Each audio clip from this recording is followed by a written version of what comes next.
Welcome everyone. Good evening, and welcome to this AsiaGraphics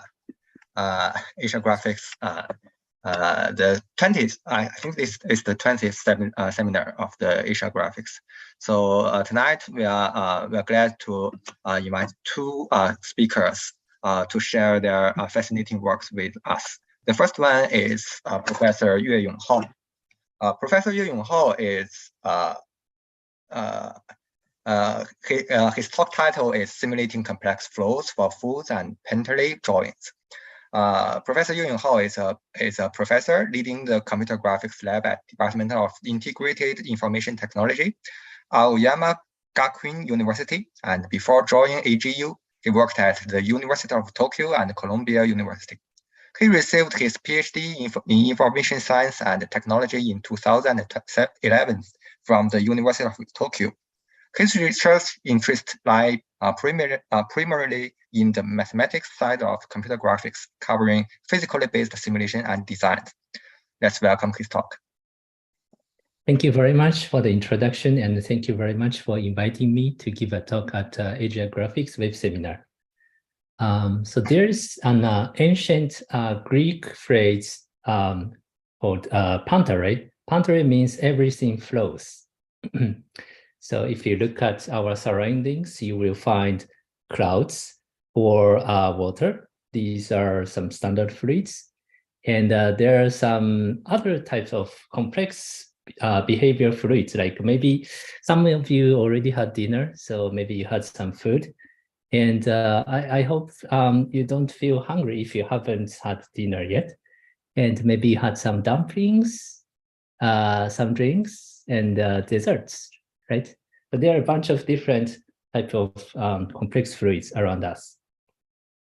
And in the physics community, there was a paper about on the rheology of cats. And the author got Ig Nobel Prize in Physics in 2017. It's about the deformation of a cat can be viewed as a form of fluid. So literally everything flows. And maybe some of you have watched this YouTube video. It's about pitch drop. Pitch is like an almost like a solid material, but it has a very high viscosity. It's like the asphalt used to make our roads. And if you spend a very long time observing it, you will see that there will be like a drop forming. It takes 3 years, right? So everything flows. And you can also see complex flows in paintings. Like this is an art piece by Vincent van Gogh called Starry Night. You see these curved strokes.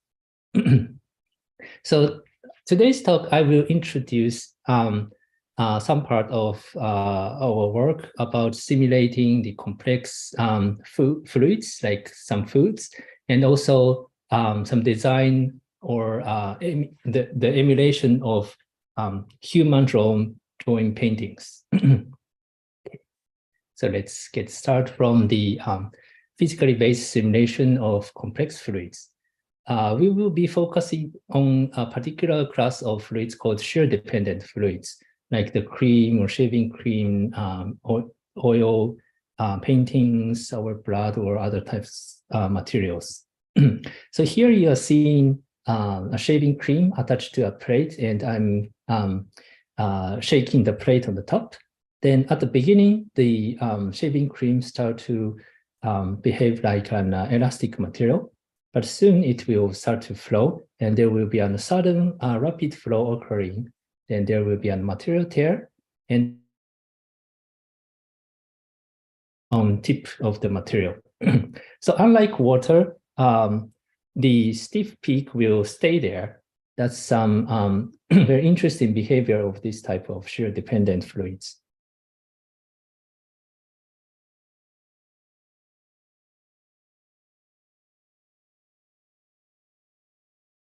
Familiar with the equation of motion.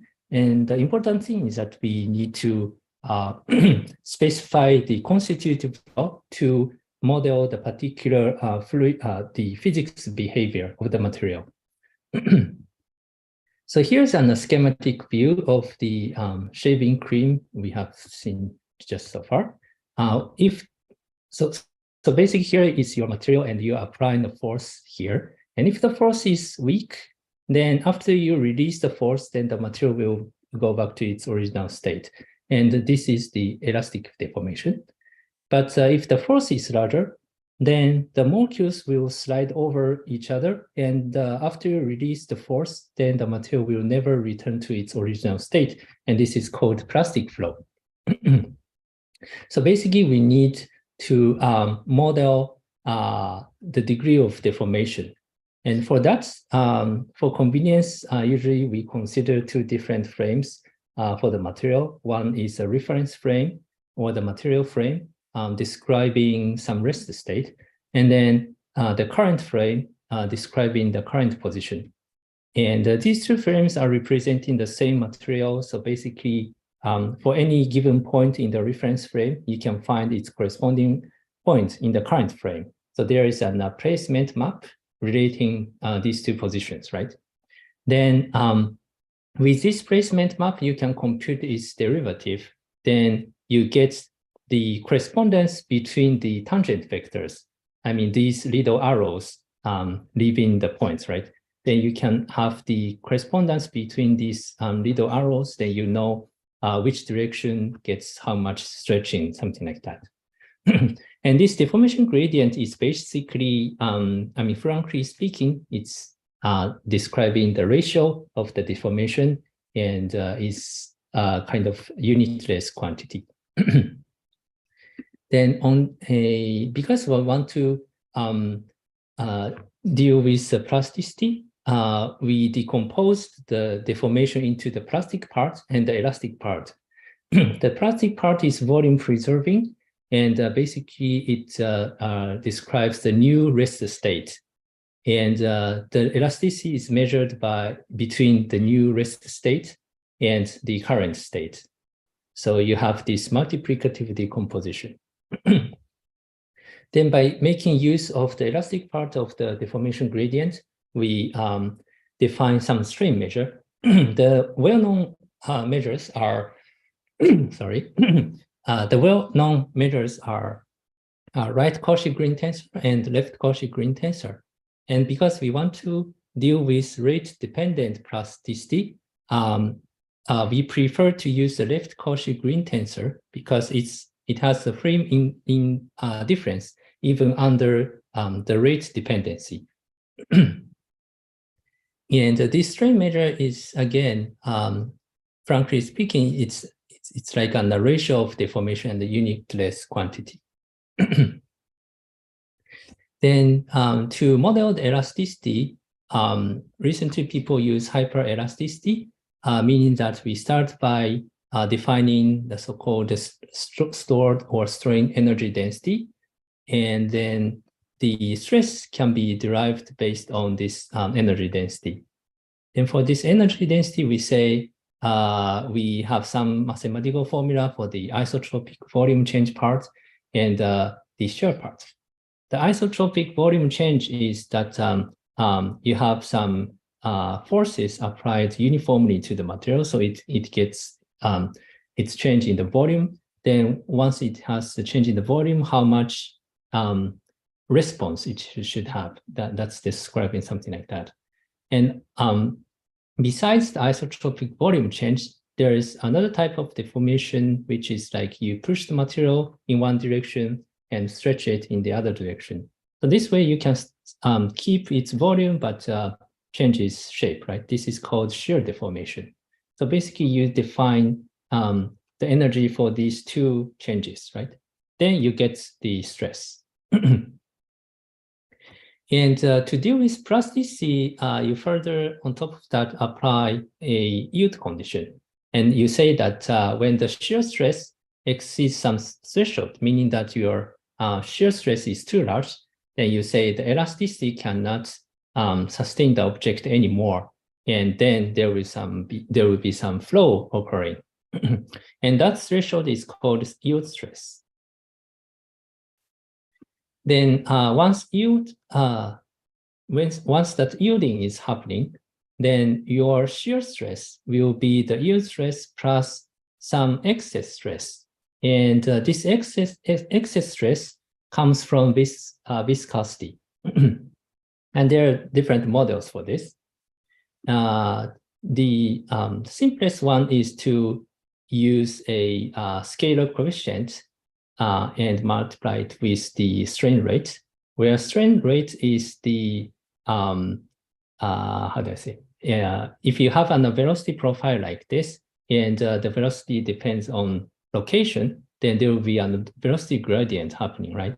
Then that means your neighbor moves differently from you.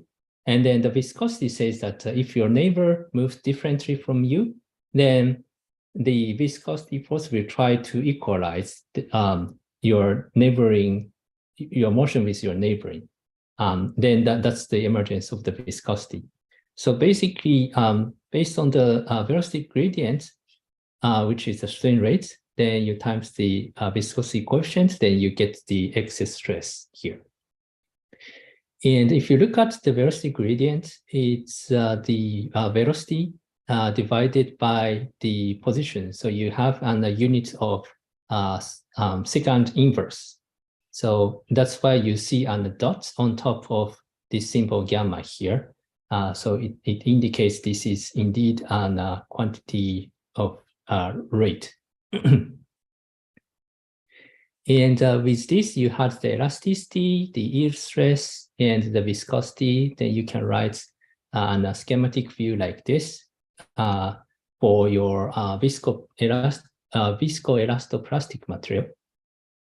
And if we go back to the schematic view of the deformation here, when the force is small, then you only have the spring working. And when the force is larger, then your yield condition is violated and your dashpot or your viscosity start to play a role. Okay. Now, if you plug in the viscoplasticity model with the yield stress and this viscosity term, then you see that, well, you can somehow model this flow, but the flow is not something like that you've seen from this captured footage, where the captured footage, it flows very rapidly at some point, but your flow in the simulation is kind of slow at any time, right? And there is this model called the Harshal-Bakri model, where you have an additional power n here. And by just adding this new parameter, then you can start to match up your simulation with the captured footage. So the bottom is the captured footage, and on the top, you see the simulation. And you see that at the beginning, it behaves like an elastic material, and then there is a sudden flow happening here, and you can pretty much match up their motion. It works very nicely. And here is a side-by-side comparison between the videos. You see that it starts to flow at exactly the same time. Then, so to understand more about the Harshal-Bakri model, we can think about what is the effective viscosity. The viscosity is defined as the ratio between the excess stress and the strain rate, right? So then for the Harshal-Bakri model, you can compute the same ratio between the excess stress and the strain rate. They, although this formula looks like very complex, the point is that it's now a excess stress dependent quantity. So if you plot that into a graph like this, and you draw the excess stress in this horizontal axis, and you put the effective viscosity in the vertical axis, then you see that if you set the power to the power n to 1, you recover the viscoplastic relation, where the viscosity is a constant irrespective of the excess stress. And by setting n smaller than 1, you recover the shear thinning behavior, where if you apply large forces, then the material flows easily, And on the opposite, if you specify n larger than 1, then you recover the shear thickening behavior, where if you apply larger force, then the material flows, doesn't flow that much. Okay. And also the Harshad-Berkeley model covers a wide class of materials, and it includes the viscoplastic model or Bingham model, and the power law model, and Newtonian fluid as its subclasses. The Newtonian fluids are the model for water or air or something like that. Okay. by just setting, for example, n to 1 and u stress to 0, then you get the Newtonian model. Okay, then for simulation, we use material point method. Basically, you have a bunch of particles, and each particle carries some physical quantities like position, velocity, the deformation states, something like that. Then you also use a background grid. First, you transfer the information from particle side to grid, then you compute force.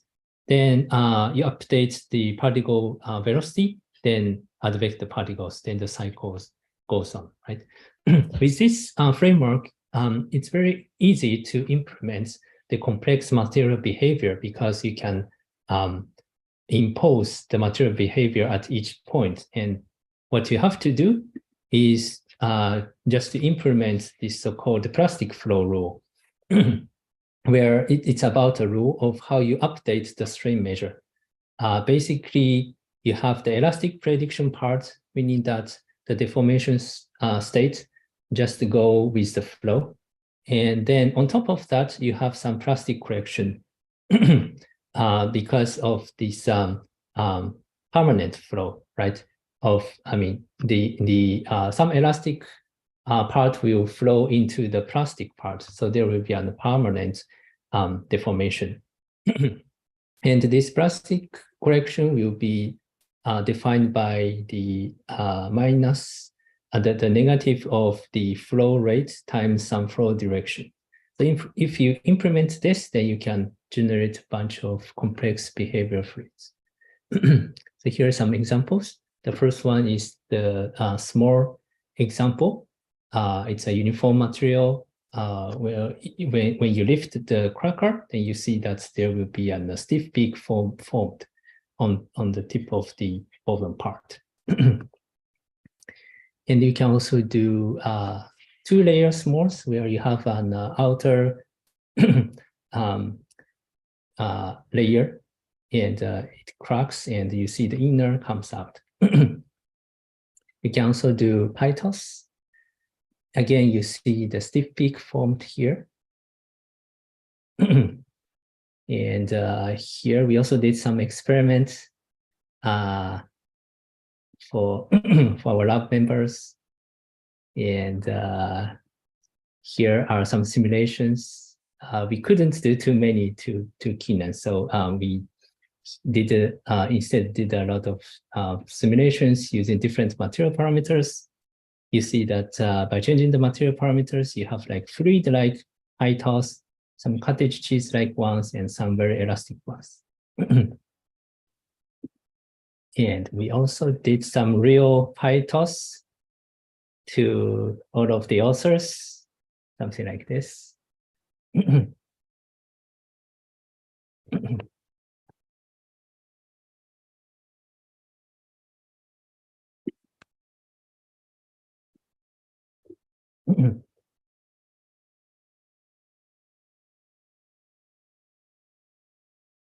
But we use this clip as our fast forward. And a few years later, I got a chance to get this device called the rheometer, where you can accurately measure the flowing behavior of different materials. And we did the measurement. Here, the dots are measured the data, and it's plotted for the shear rate against the measured shear stress. Then we found that we could nicely fit the measured data using the Harshad-Berkeley model.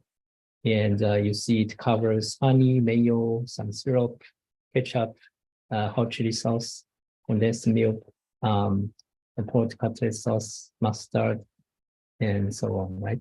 It's very nice. Then on YouTube, we also found this video. It's about human mixing different sauces to make up a new sauce. We do this frequently for cooking, right? And then we mix up the materials, and here's the new sauce, right? Then if you look at the video, you will notice that the behavior of the material is kind of very different when you mix them up, right? So then we wanted to model this, and we started doing an experiment by mixing the honey and mayo. And for honey, you see it has a high viscosity, so it doesn't flow that much. And for mayo, it has a high yield stress, so it also doesn't flow that much. Then the question is, what about their mixtures? And interestingly, although honey and mayo don't flow that much, but their mixtures flows faster than both of them. It's very interesting. And if you look at different mixing ratios, the intermediate mixing ratios, they also flow faster, right? It's very interesting. Then we thought whether we can reproduce this material, this behavior using just the standard continuum simulation. So one possibility is to say we have two different kinds of particles and we put them together. So you have honey and mayo together. Then working on the mass, we noticed that by doing this way, we will end up having viscosity, effective viscosity. That's a linear blending of the original viscosity of the two materials. It's because if we put the material together, then they will share the same flow rate or strain rates. So then if the stress are linear blended, then of course their viscosity is also linearly blended, right? But then using the linear blending, of course, you cannot reproduce the observed behavior seen in the captured footage. The two sides flow slowly, and the mixed one, due to the linear blending, also flows slowly.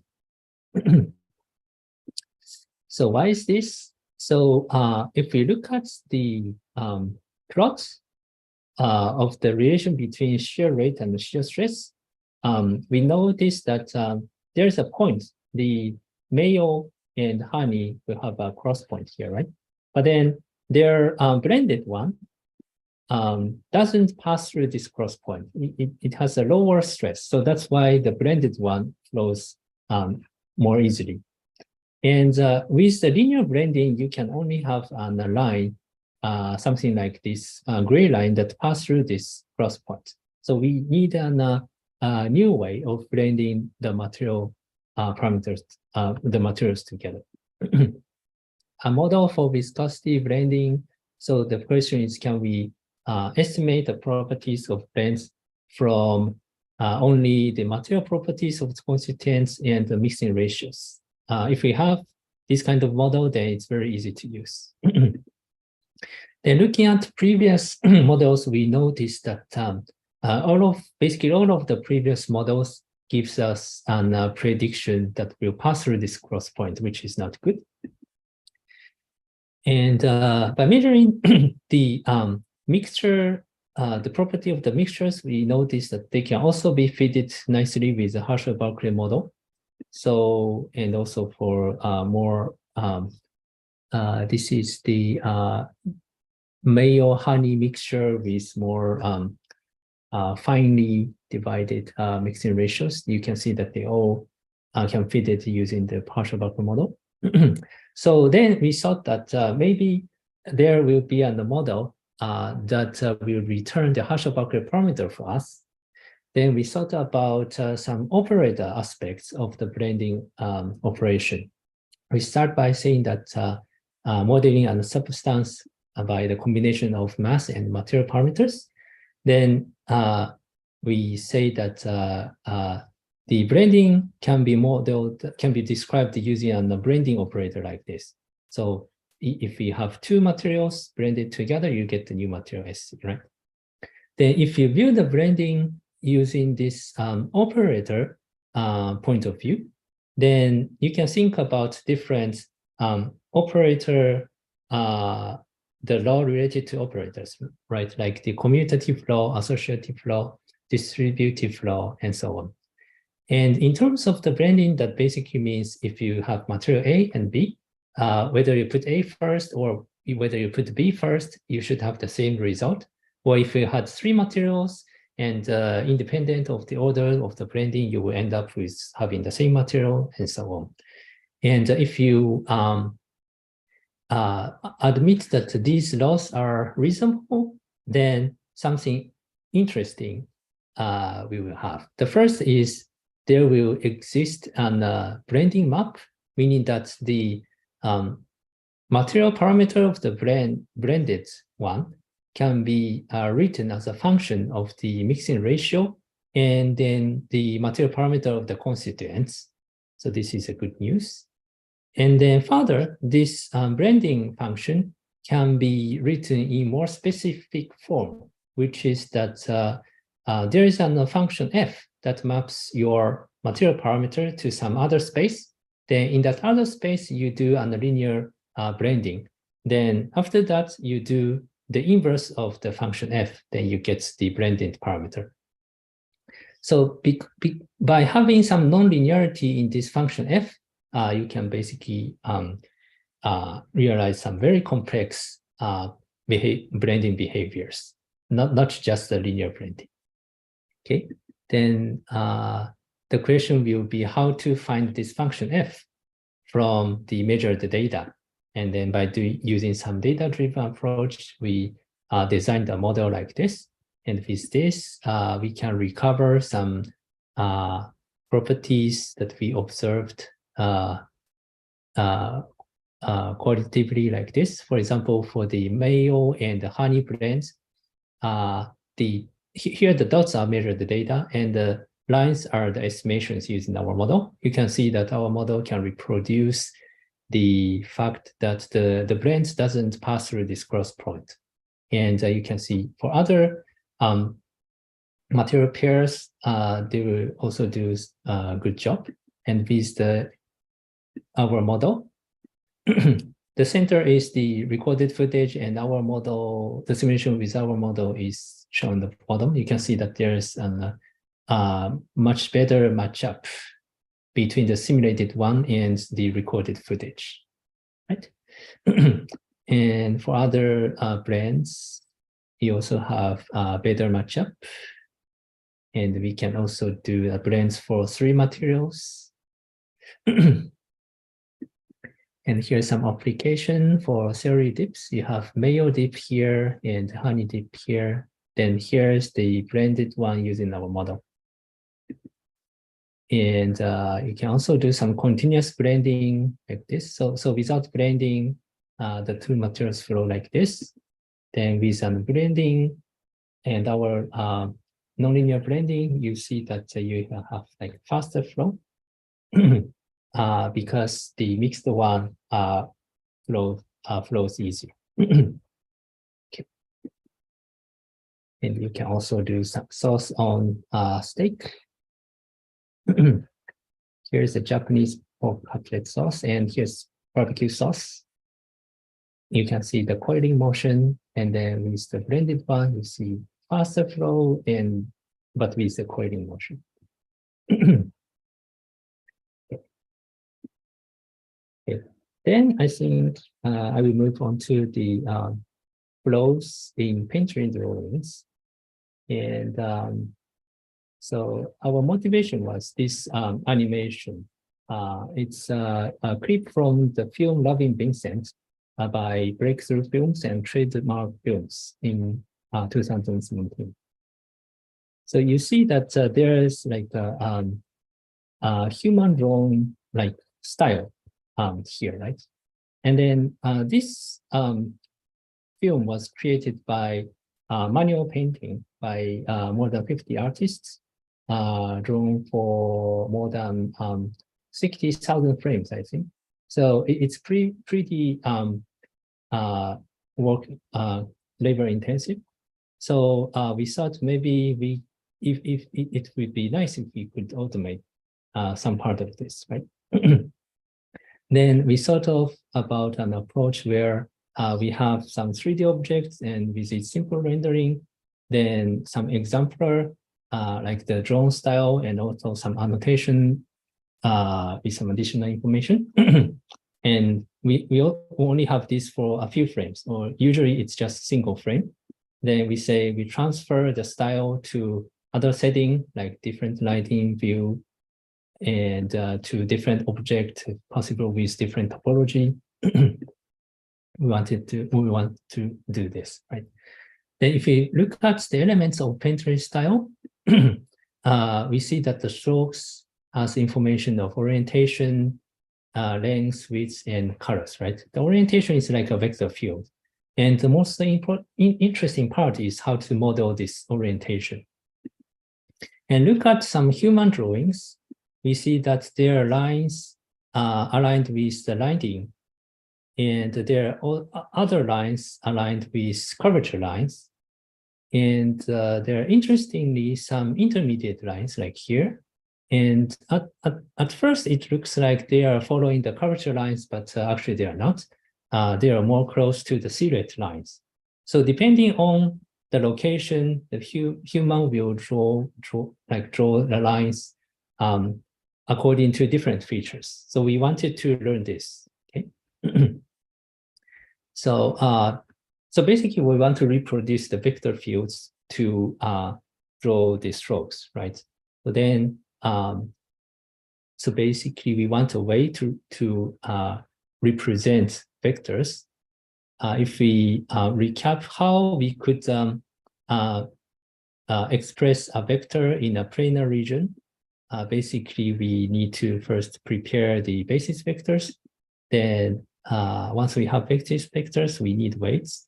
And by combining them linearly together, we can make up a new vector, this blue vector, like this, right? By changing the weights, we can have different vectors. And of course, the weights can be negative, right? Then for objects, we usually have a curved surface. So that means we will have the basis vectors distributed spatially on the space.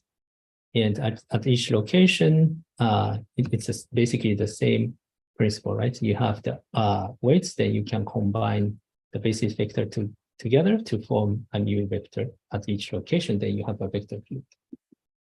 Or you could alternatively build this as that you had a set of basis vector fields, right?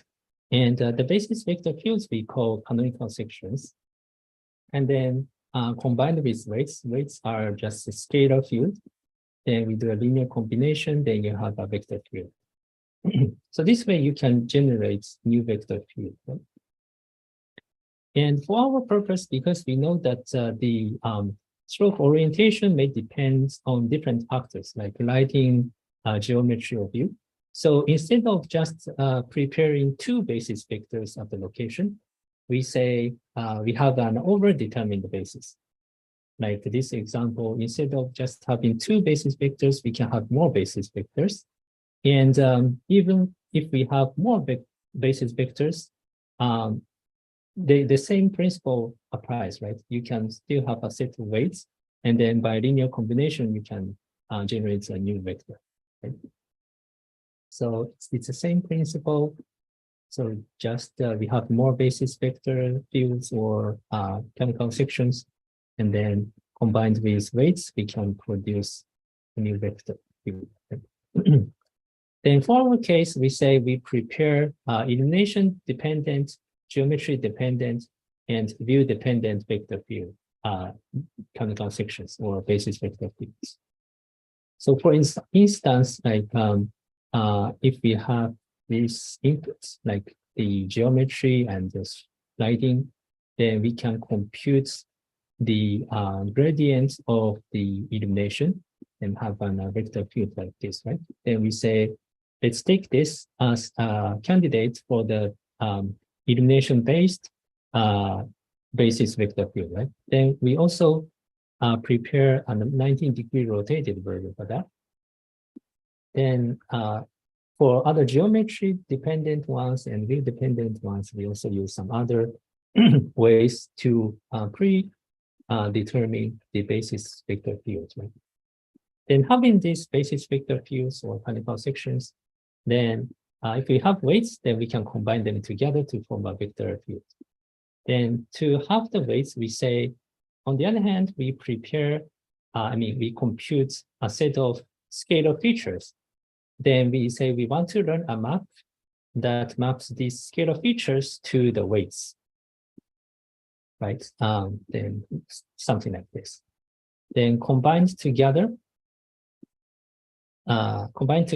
sorry, go back.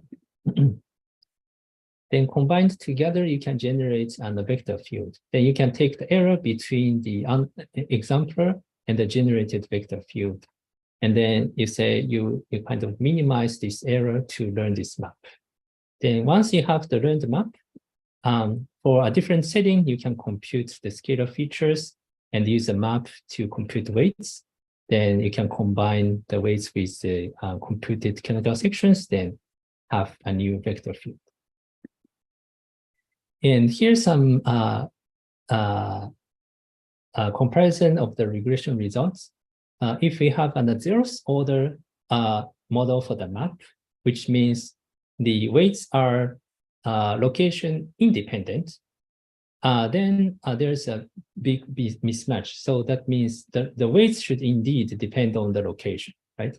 And then if we use a first order, which means the learning is just a linear regression, and it can be done very easily, we already have a nice matchup, right? Then once we have the vector field, then we also apply some smoothing to smooth out some artifacts.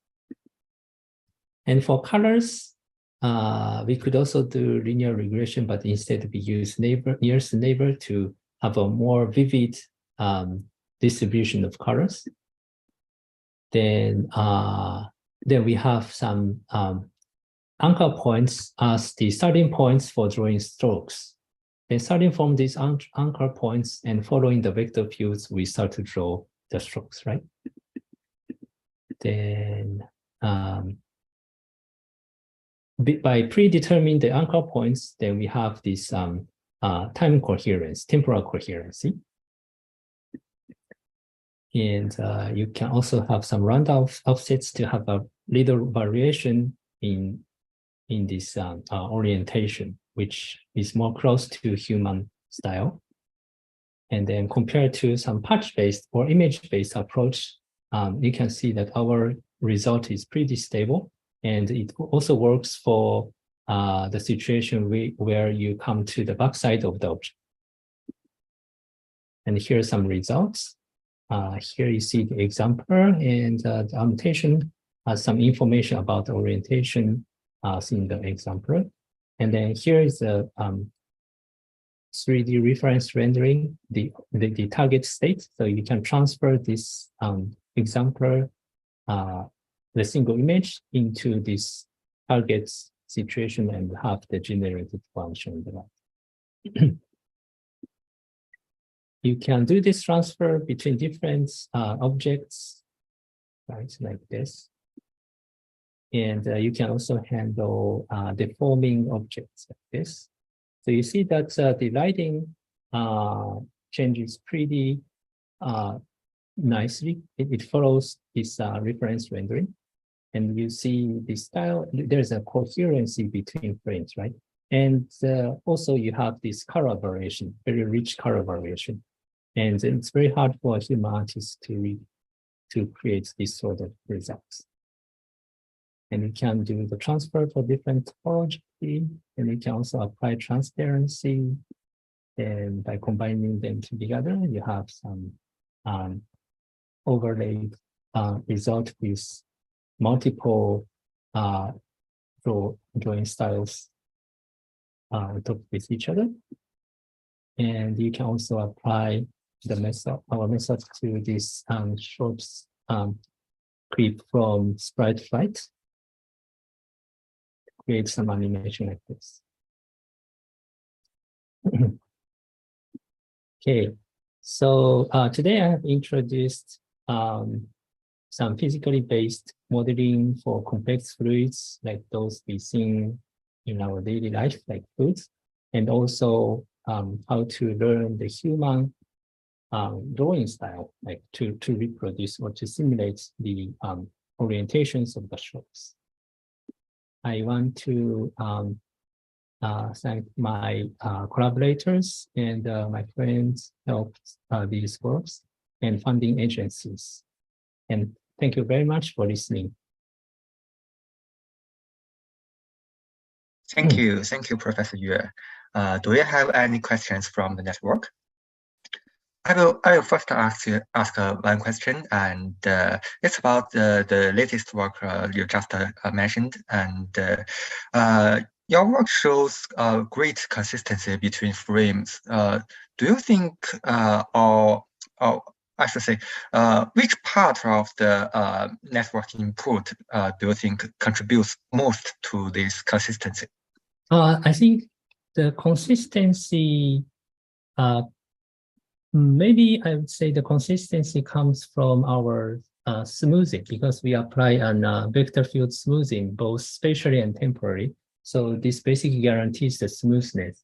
But I think even without smoothing, although there's some little flickering, sometimes there are little flickering, the learned model is kind of already have some temporal coherency. I think it's because both the basis vector fields and features changes smoothly over time. I think maybe that's the reason. Okay, thank you. Also, our model is a linear model, so yeah, it is stable. Yeah. Very impressive. Okay, let me ask another question about your second work. I'm curious whether the shear the viscosity blending effect is effective on a wider range of materials, such as if I mix water with honey, will they show the similar effect? That's a good question. I think that's a very good question. I think water and honey are both Newtonian fluids, so it's basically they only have a single viscosity parameter, right? So then I think the question is whether that viscosity parameter can be blended linearly. Actually, we haven't tested that because water is very hard to measure. I mean, the viscosity is so low, so it's very hard to measure. But I think that's a very interesting question. Okay. It seems that there's no questions from the network. Okay, let's thank Professor Yue for his fabulous talk. Thank you. Thank you very much. Thank you. Our second talk comes from Professor Du Tao from Tsinghua University. His talk title is Computational Design of Physical Systems with Solid Fluid Coupling. Du Tao is an assistant professor at the Institute for Interdisciplinary Information Sciences at Tsinghua University. This research combines physics simulation, numerical analysis, and machine learning to understand physical systems. His research works have been published at top-tier graphics, learning, and robotics conferences and have been covered by major technology media outlets. Before joining Tsinghua, Du Tao obtained his master's degree in computer science at Stanford University and completed his PhD degree in computer science at MIT. Let's welcome his talk. All right. Thank you very much for the introduction. And I'm glad to be here today to share our recent research works on computational design of physical systems with solid fluid coupling. So let me motivate the talk by explaining why I feel excited about solid fluid coupling using an example from nature. So this is known as a maple seed in biology. On the left, what you see is a very interesting and delicate structure. So, so there's a bulky and a heavy maple seed part on one end, and it is embedded in a very, very lightweight, very, very thin, yet very large surface structure, which is essentially the leaf part. And this interesting structure, when this will lead to some very, very intricate but exciting aerodynamic effects when the maple seed starts to fall down to the ground in the air. And on the right, you see what you see is an overlay of 30 or 35 frames of the same maple seed falling down to the ground. And as you can see, due to some very, very interesting, possibly non-intuitive aerodynamic effects and the structure of the maple seed, it exhibits, it basically swirls along a helical trajectory, leading to a very graceful landfall onto the ground. And in fact, this has inspired scientists and mechanical engineers to come up with an interesting aerial vehicle design known as a monocopter. A monocopter, it has only one propeller and one large wing. And it is a very asymmetrical design, but it flies, and it flies reasonably well. So let's take a look. As you can see, the monocopter exhibits its flight trajectory and flying behavior by self-spinning itself. And this essentially makes the wing like a gigantic blade, one half of a propeller, and it generates a very impressive thrust to weight ratio, because the propeller, the motor at this point only needs to provide sufficient thrust so that the self-spinning can be established. So this hopefully helps me convince you that studying solid-fluid interaction is an interesting and exciting topic, because you not only now know a little bit more about nature, and we also can draw inspirations from these from our deeper understanding of these mechanisms, and foster our designs on mechanical structures that can establish extreme or better performance than usual designs. So in today's talk, I'm going to briefly talk about 3 aspects of the computational design problem involving solid fluid mechanics and solid fluid structure. And the 3 aspects I chose are modeling, simulation, and optimization. And I'm going to use some of our recent works in each of the category to share our findings during this endeavor of computational design. So I will begin with a story about modeling, which turns out to be a crucial stage when we try to establish a design representation for solid fluid structure. The paper I chose here was from it was in collaboration with my former colleagues at MIT. In this work, we attempted to design a microfluidic device, which is you can think of this as something with a rigid surface boundary, and interacts with a fluidic flow, so that you can manipulate the flow to establish certain performance metrics, like you want the flow to be faster, smaller, or you want to let it make a turn. And I'm not going to reveal all the technical details behind the scene. Instead, I'm going to focus more on the major technical bottleneck or difficulty in this work, which turns out to be in the modeling part, and share the insights and interesting findings we found throughout this process. So here is basically a big picture of the problem we are tackling, designing the microfluidic device. And it begins with taking 2D as an example. It begins with a 2-dimensional domain showing on the very left at the beginning of this pipeline. And this domain is divided up into lots of small cells or voxels. And if you are familiar with topology optimization, you might recognize this pattern, as we are basically doing very similar things here.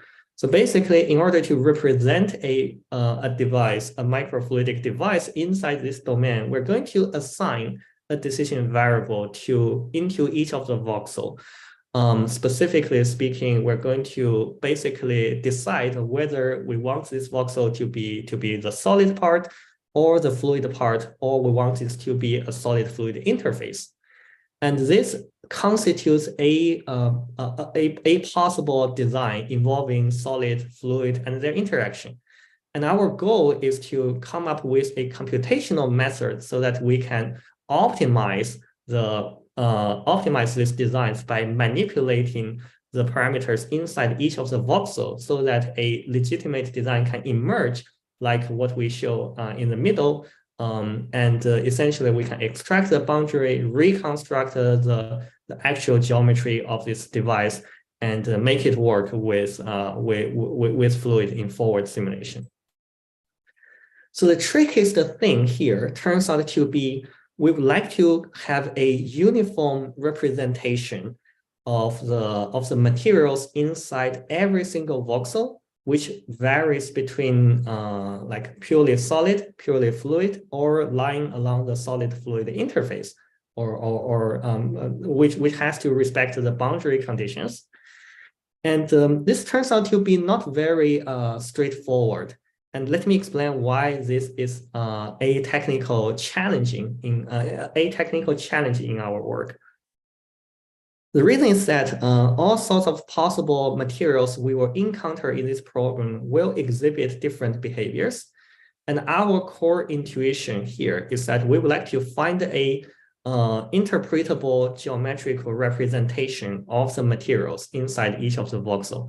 And the idea comes from anisotropic materials in deformable solid. And we're going to use in 2D, we're going to use an oval shape to represent, to indicate their different behavior. So let me go through this more carefully with concrete examples. So let's first assume we have a material point inside the fluidic region.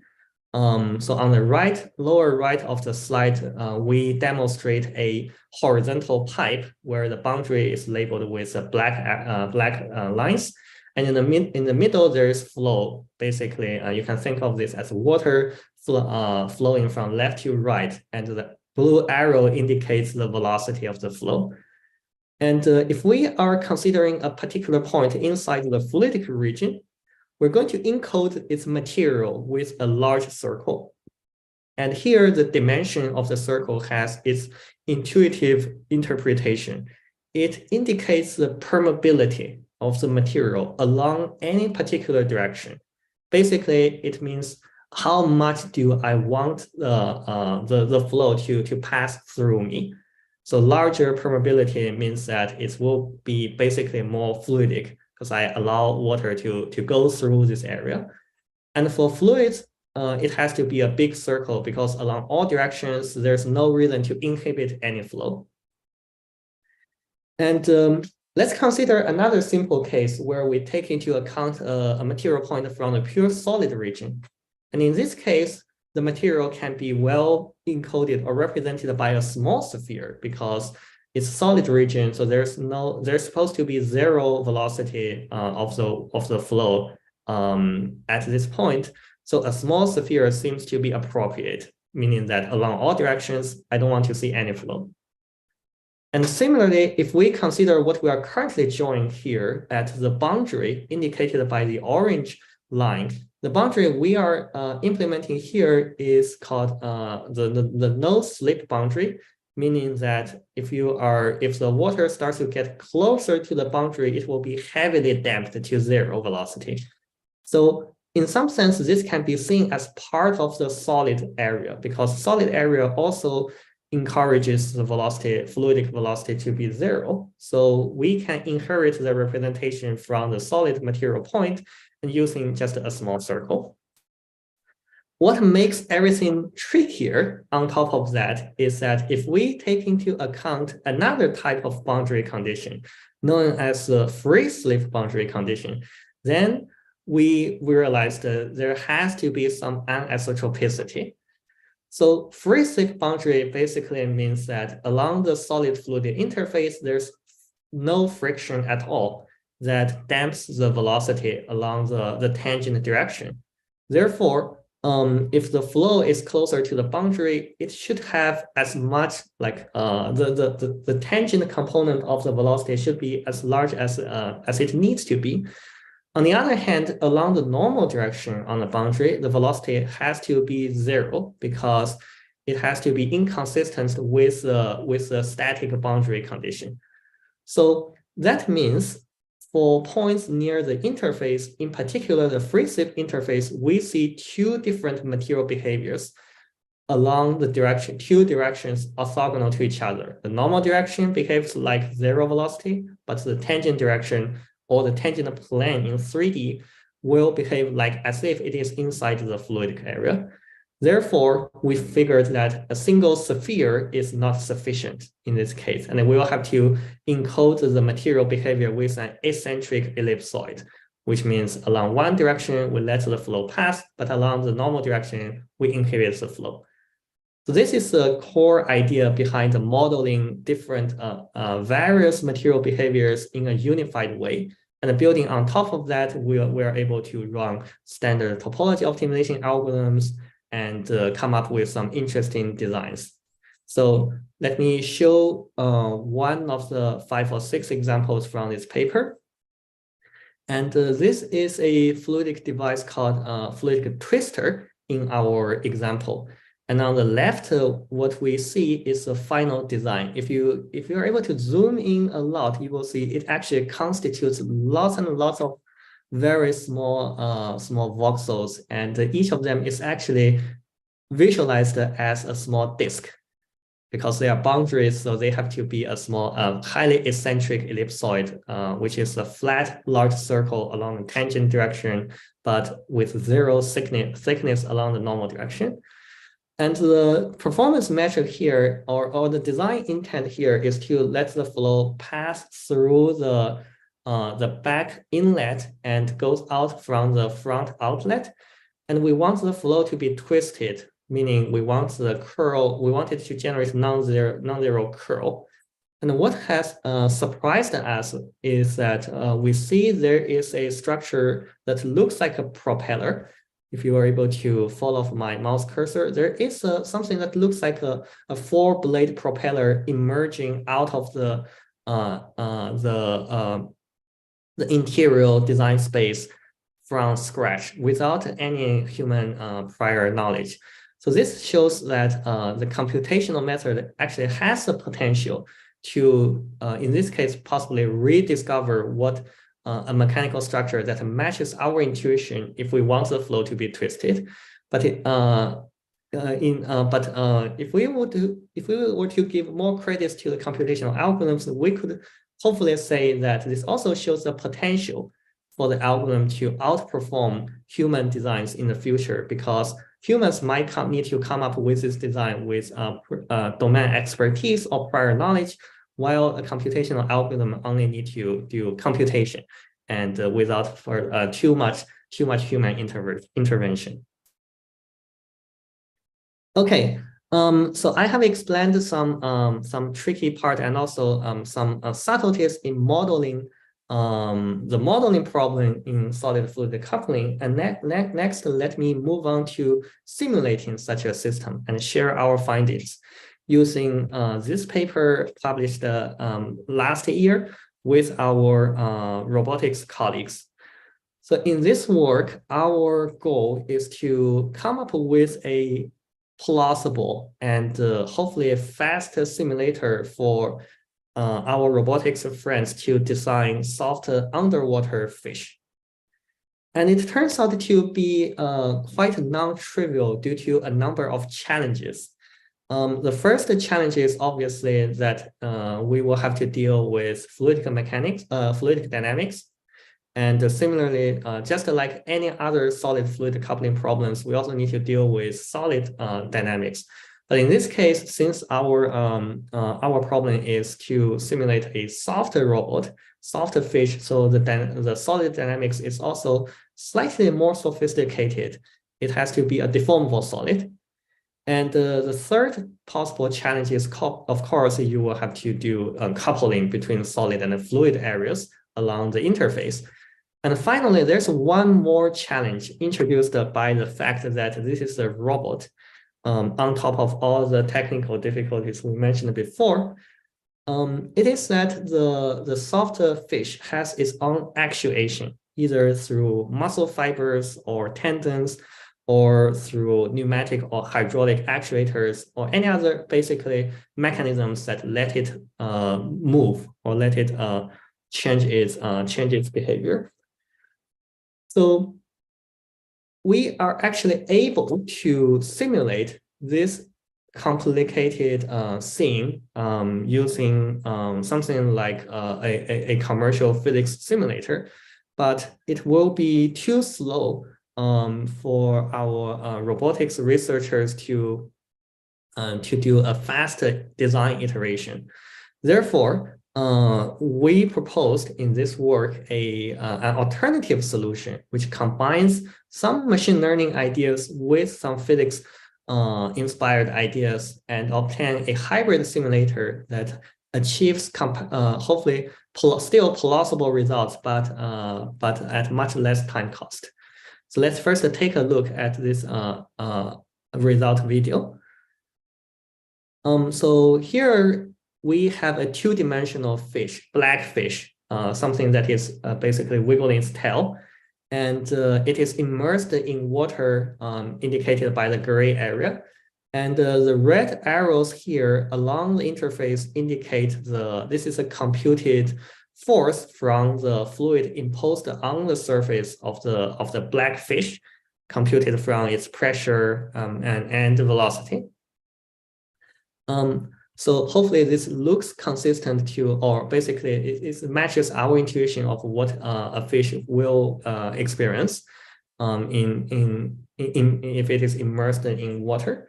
And there are some quantitative analysis on top of this, which I will turn to shortly after. So the basic idea behind this result is summarized in this very compact overview figure.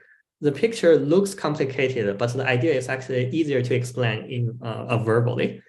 Basically, there are three things that we need to simulate: the fluidic dynamics, the solid dynamics, and their coupling. And for the three things here, we basically address them differently. For the deform for solid dynamics, we respect the physical laws and simply implement a standard FEM solver with Newton's method, the standard solution that you can easily find in any commercial physics-based simulator. And for the fluid dynamics, we introduced a neural network called the HydroNet, which takes as input the boundary information, velocity information, and outputs the pressure field and the velocity field of the fluids. And finally, to couple their effects together, we inherit from the immersed boundary method and let the fluid and the solid region talk to each other through the interface of the lattice grid.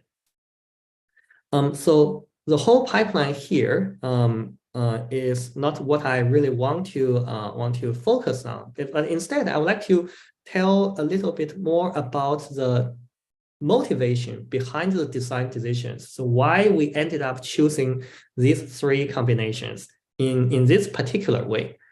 So the reason is that our robotics colleagues believes that for deform for solid simulation, the behavior or the material behavior of the deformable solid is more like it's easier to predict and easier to measure. Like all you need to do is measure its Young's modulus and the Poisson's ratio, which is not trivial, but still doable. And on the other hand, fluidic region is much more difficult to tackle. As Professor Yue mentioned just now, it's hard to measure water. Not only because fluid areas are fluidic dynamics, they're sensitive to boundary conditions, they are chaotic, but also their hyperparameters like viscosity are very difficult to measure. So therefore, hopefully you can share our reasons behind the design decisions. So this basically motivates us to choose to respect the physical laws when we simulate solid, but thinking about introducing a neural network to simulate fluid, and combining them together is merely following the basic idea of immerse boundary method. And a question that we got asked often is that now that you have this hybrid simulator, how accurate or how reliable your outcome would be if we were to compare this with a standard physics-based simulator. So here we presented a very preliminary validation experiment by comparing our result with COMSOL, a commercial physics-based simulator. So this experiment was conducted on the same soft 2D black fish showing a few slides earlier. So the horizontal axis here indicates the control frequency of the signals we send to the muscles or the actuators inside the black fish. It varies between 2 Hz to 6 Hz.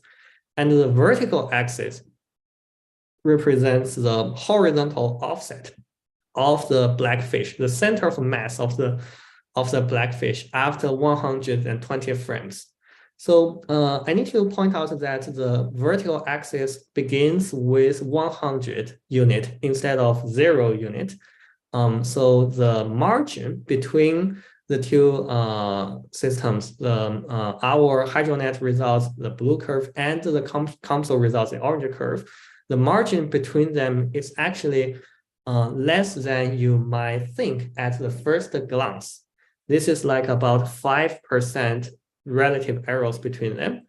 And what is slightly more exciting to us is that although we have 1 million reasons to believe our hybrid simulator will not be as precise as COMSOL, we're happy to see it still establishes the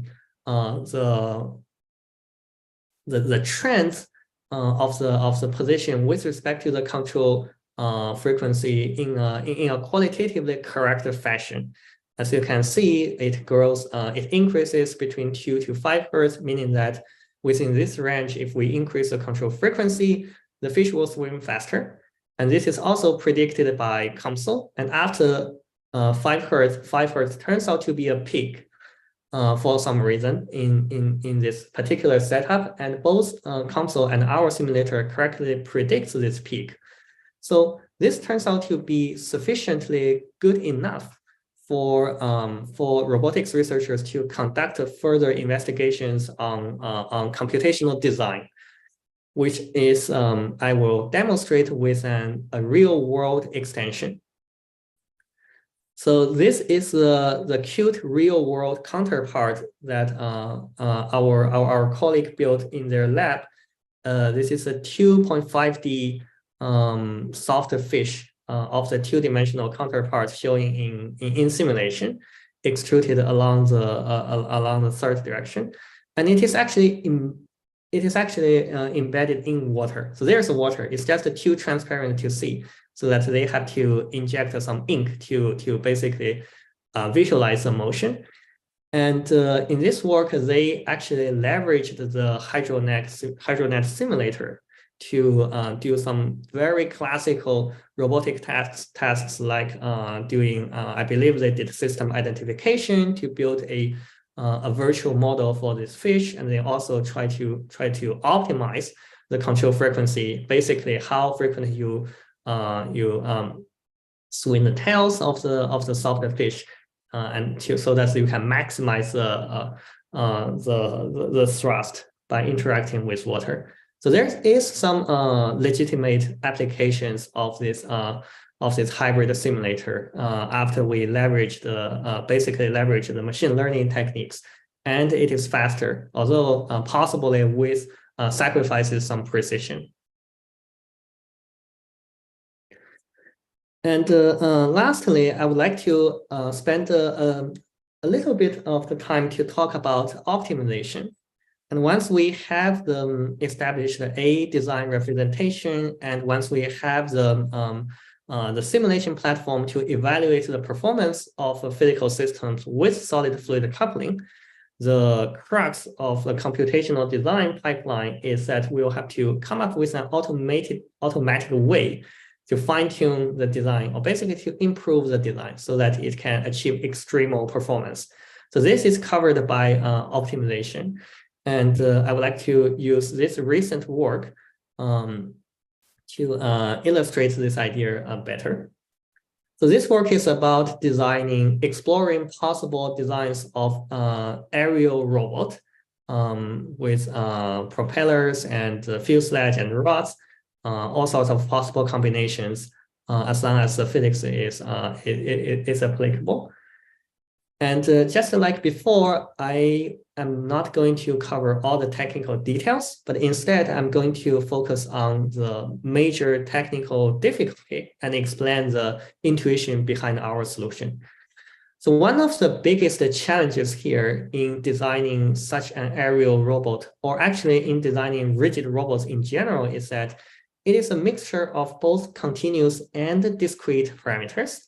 For example, in these flying vehicles, we have continuous parameters like the hyperparameters in the PID controller and the length of the rods, which continuously vary the performance and shape of the design.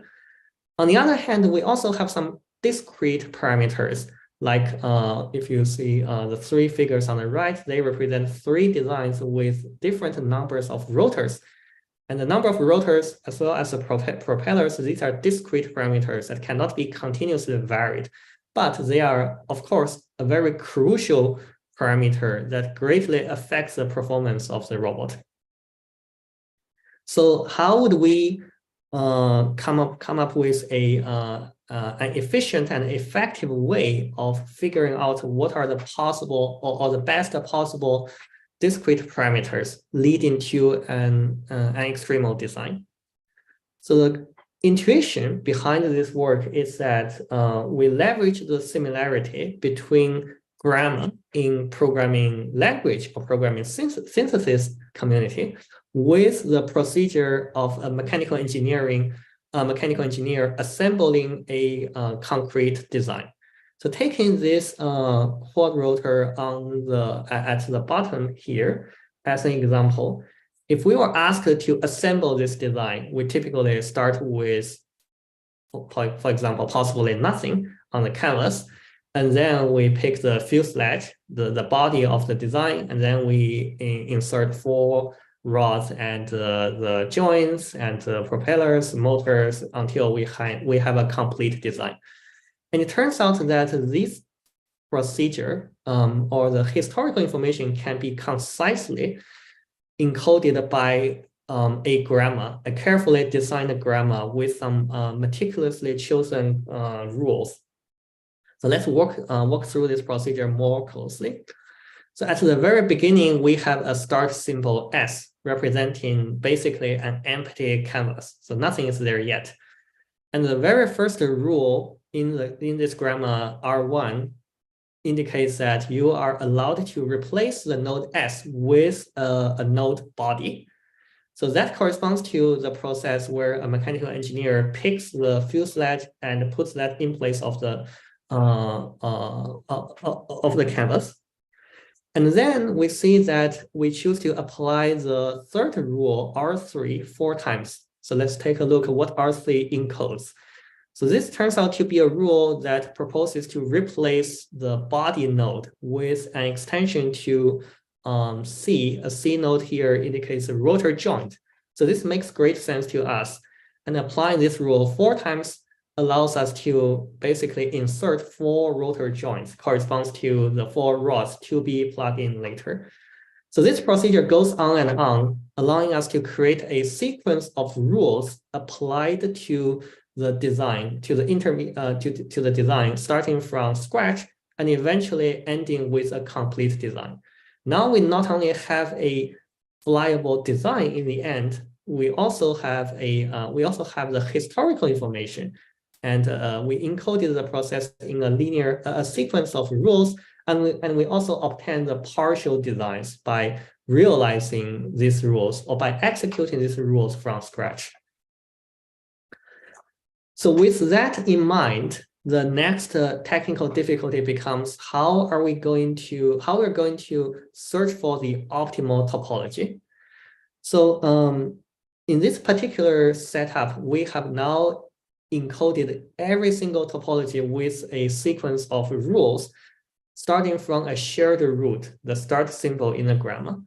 So imagine if I were to be an oracle, and if I were to be able to basically see enumerate all the possible rules starting from start symbol, I should be able to obtain this gigantic tree structure where they have the shared root, and every end node or every leaf implies a complete design. And the path from the start symbol to the leaf will encode one sequence of the commands or the rules we were to execute in order to obtain a complete design. So now the problem becomes, how am I going to figure the best possible leaf hidden somewhere inside 1 million possibilities? And I would like to, and how would I figure this out in a very strategical and effective way? So this can be cast as a decision-making problem at every single step when we are traverse from the start symbol till the very end. So the idea we are using here is borrowed from RoboGramma, another paper written by my former colleague at MIT. So in short, this is essentially you can interpret this as a deep Q learning approach imposed on this gigantic grammar tree, roughly speaking.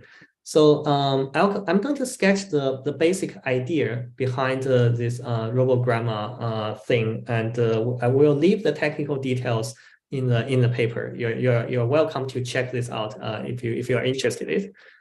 So the basic idea is that we imagine we have a neural network that encodes a value function at every single intermediate node in this tree. And the value function if it were computed by an oracle, it will be basically taking the maximum possible score from all the child leaves. Of course, computing this accurately will require gigantic computational resources, which is probably impossible except for very small problems. But for now, let's pretend that we have this oracle value function. And then the decision-making problem will become trivial at every single time, at every stage. For example, at the very beginning, if I am provided with 3 possible choices of the rules, rule number 1, 2, and 3, I could evaluate the intermediate children, and the value function will tell me from this values 5.5, 4, and 6.5. So I know from the rightmost subtree, there is something good hidden somewhere deep down into its leaves. I know it has a maximum possible value. I just don't know where it is yet. But this already motivates me to take the rightmost branch. And moving on to the second layer. And similarly, if we still have this oracle function, we can recursively apply this procedure, guiding us to execute the rules on the fly and eventually assemble the proper designs in the end. So of course, I omitted a lot of technical details, like how would I train this value function, and what about the other continuous parameters. But this is basically the core idea and the tip of the iceberg. So let me end this section with one of the several results demonstrated in this paper to show you how this search rules can how this search algorithm can actually discover something interesting. So here we are demonstrating a turning task for a flying vehicle, where the green curve indicates a trajectory that requires the center of mass of a flying vehicle to fall off, and this implies that it has to make a left turn somewhere in the near future. And we have a loss function, which basically flips the reward in the previous search procedure. So lower loss means higher reward means better. And the two videos here will demonstrate two designs, the left one being the initial design and the right one being something that is discovered by the search algorithm. So what we found interesting in this task is that the right design turns out to be something asymmetric. If you look at the mouse cursor, there is an asymmetric rotor. So which makes this a task-specific design, outperforming standard designs. But of course, you can imagine it suffers from, if we switch to a different task, it might be inferior to the design, to the regular design on the left. So this also opens up some future possibilities, like discovering designs that is optimal in some sense to multi-objectives, which we leave as in future discussion. Finally, I would like to spend a few minutes talking about some interesting future directions that we have been thinking about. And in particular, I would like to share some of our thoughts on combining physics with learning in solving computational design problems. And so this has been a recurrent pattern in the last two papers. And I'm going to take the view of the life cycle of a standard physics simulator. So it typically begins with establishing the physical model of the dynamical system, which is typically characterized by differential equations motivated by physical laws. So this is a continuous representation. And the next stage is to establish the numerical model by discretizing the physical model temporally and spatially, converting the problem into something a computer can understand and solve. And the last stage is that once you have the numerical problem, we will implement, we will apply some numerical solvers and doing time integration, solving linear or nonlinear systems, and studying the ideal CPU, GPU architecture, et cetera. So these are happening on the computational side. And it's perhaps not surprising to many of us that in recent years, there have been some interest in both the graphics and the machine learning communities to introduce learning techniques into every single stages in this overview pipeline. So I'm going to use two works recently accepted to ICML by my collaboration with our colleagues to illustrate this idea. So in this work, we proposed to train a neural network to replace the physical model and keeping everything else like the discretization schemes, the numerical model, and the computational model intact. So this shows the picture here shows the generalizability of our approach. As you can see, we were able to handle fluids and deformable solids, and by reconstructing basically by learning from the input video, we'll be able to reconstruct the motion faithfully, but without prior knowledge on the material model. It was actually encoded by a hidden neural network. And I'm going to skip the topic of learning discretization or learning numerical model, but this is indeed also an interesting topic that we start to see some representative works. And I'm going to end the talk by mentioning another recently accepted work on learning computational model, or more concretely, by learning to solve linear systems, but by combining classical numerical solvers with neural networks. And the picture here shows our demonstrations in some classic linear second-order PDE problems. But the core idea here is much more interesting, and I would like to spend a little bit more time on explaining that. Basically, solving linear system of equations is a very essential building block in PDE problems, solving PDEs numerically. And there are two types of solvers that we have seen so far from the classical numerical analysis and applied math community. We have reliable and robust solvers, but they are typically not fast enough for, especially for large-scale problems. On the other hand, there also has been a surge of neural network linear solvers from the machine learning community. They benefit from fast inference time, so the solver can be made very fast. But on the other hand, they're neural networks, so there is less guarantee on its accuracy and robustness. So in this work, we try to combine the best from both worlds and try to provide a hybrid solution that is hopefully both fast enough for some interesting applications, but without sacrificing the accuracy.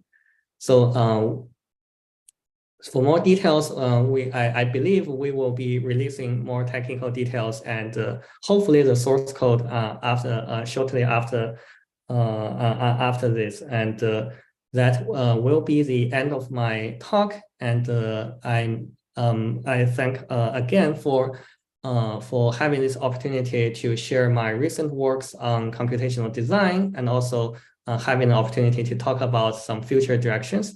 And I'm happy to take questions from here. Thank you very much. Thank you, Professor Du. And do we have any questions from the network? I will first ask one question about your future works. So do you think the large models of the deep network will help for the learning of computational fluid simulations? This is a great question, and I have to admit I am in no way an expert of large models. This is really, really beyond my domain expertise. So I am not very confident that I could comment on this. But in general, I think there is something interesting ahead of us in the realm of combining learning and physics, especially in the context of fluid dynamics, because fluids have intricate dynamics. And neural networks can be something useful because they are pretty good at learning some or basically regressing to some data. And as I think one concrete example that we encountered is in the second work I mentioned, where my colleagues would like to do the soft underwater fish, where they actually proposed to do measurement of the fluidic environment, but this turned out to be not trivial at all. So that is one of the motivation why they turned to a neural network. And it turned out to be hopefully not a bad idea. The reason why I asked this question is that recently, Huawei, the company Huawei, they present a large model that predicts worldwide weather, and they claim that the precision of their model is better than the traditional methods. So, well, do you think that it will have some difference when the model size is large enough in precision, with respect to precision? I am not sure. As I said, I'm not an expert in large model, but I'm happy to, maybe I could provide one possible way of interpreting this.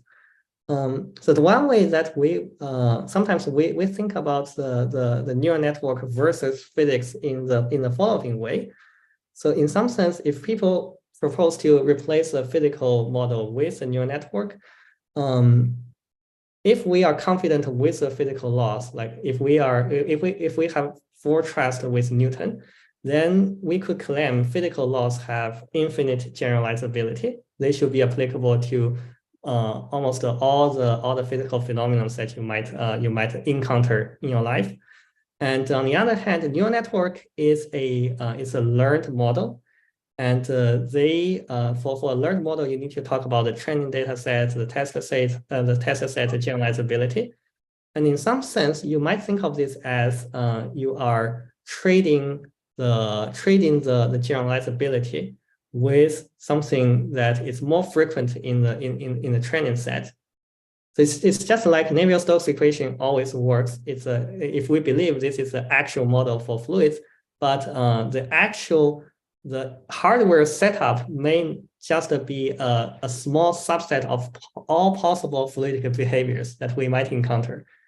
So in this case, a neural network might be learning something specifically focused on this small subsets, but sacrificing the generalizability to some rarely seen phenomena. Maybe you might not be able to encounter in your lifetime. So this is just sometimes I would like to contemplate this idea, but again, I am in no way an expert in large model, or I should be humble enough to say that I'm also not an expert in machine learning. So just my 2 cents. Hopefully that I can contribute. Yeah. Okay, thank you. I have one last question about your first work introduced. So your first work introduced a method to optimize the solid shapes to conduct a fluid flow. My question is, what about if I have a rolling fan in your tunnel, when the boundary is moving, will your method also work, or there should be something added to it? Yeah, that's a great question. The current version of this work handles static boundary only. So the rigid body are essentially static. The water can of course flow and has velocity, but the rigid boundary is static. And a rolling fan inside the design is of course something that we would like to explore more, but that would require something slightly different in terms of the modeling process, because your boundary is no longer static. So we need to come up with a way of handling this rolling pattern. Okay, thank you. It's time for the end, and so let's thank the 2 speakers again, and thank you for coming to tonight's seminar. And here ends our seminar. Thank you. Thank you. Thank you very much. Thank you for the questions. Thank you. Thank you very much.